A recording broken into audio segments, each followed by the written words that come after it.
Hi there, this is Shayna Ackles in Dar Walden again with the Christopher Walden House of Hope. And we're working through a 4-part series with Sam Garcia on his addiction and recovery as an Alaskan. And in the first part, the first short interview we did, Sam, you told us that you were 7 years old when you started drinking and using marijuana.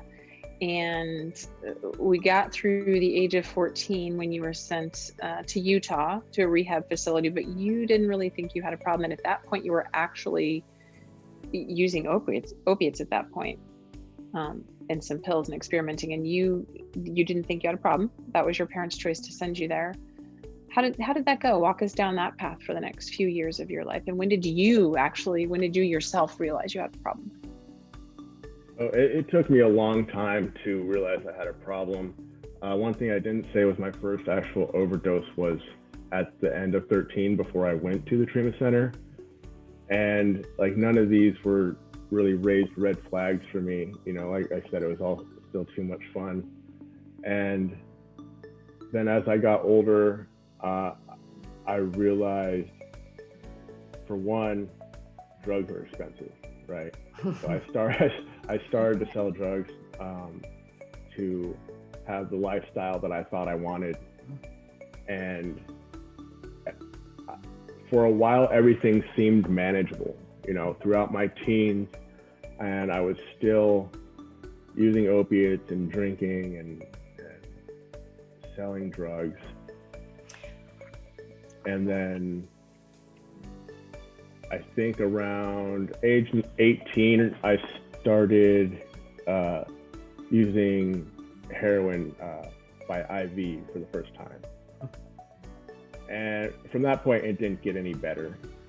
You know, I started to rack up more charges and experience my first felonies and going in and out of jail, and started to experience this, what I hadn't really ever experienced a detox before. And then all of a sudden, without this substance, I was getting sick.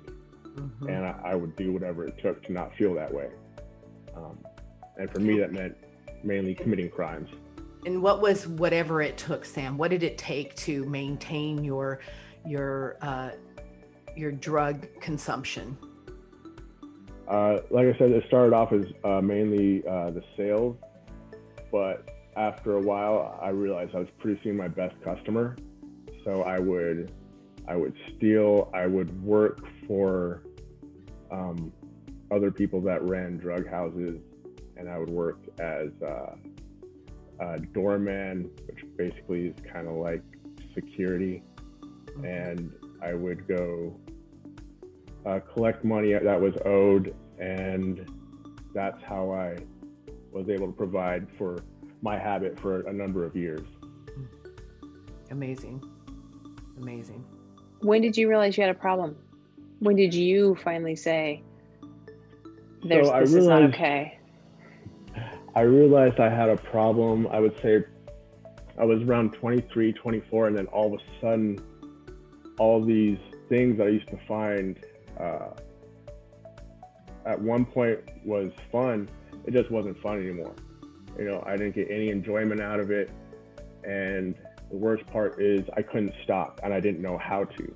You know, I always thought I had this illusion of all this control I had in my life, and then all of a sudden it was gone. You know, I remember waking up in Wildwood pretrial one day, and I was, at this point, I had experienced multiple overdoses.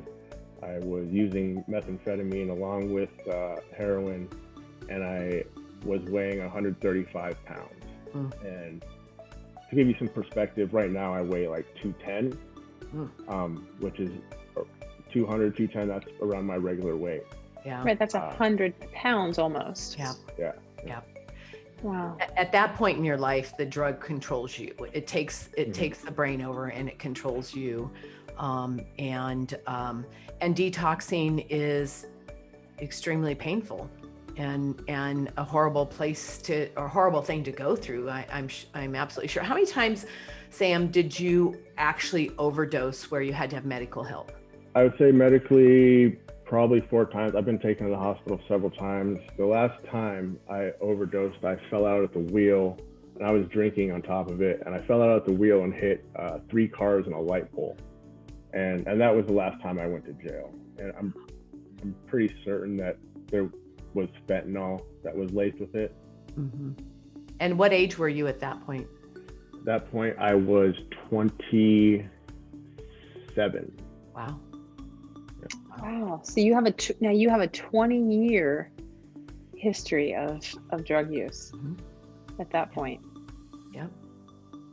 What did your relationship with your family look like? I mean, how was there a relationship? Mm-hmm. It was pretty horrible. So the majority of time I was incarcerated was down on the Kenai Peninsula, and now the place down there, my parents lived roughly like 2 blocks away from it, and I had burned so many bridges, and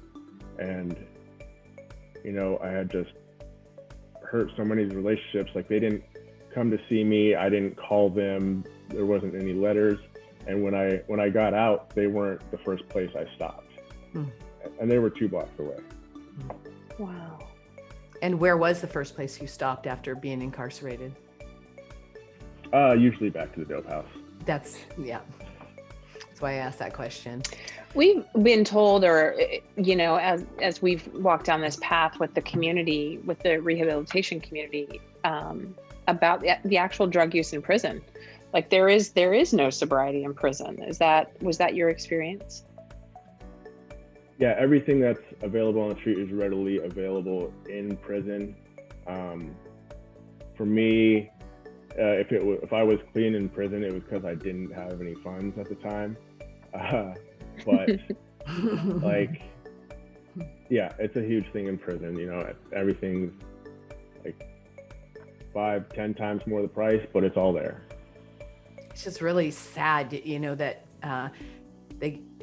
you think that while people are incarcerated, it's part of kind of the rehabilitation piece of things, and yet they're still being fed the drugs inside of the prisons.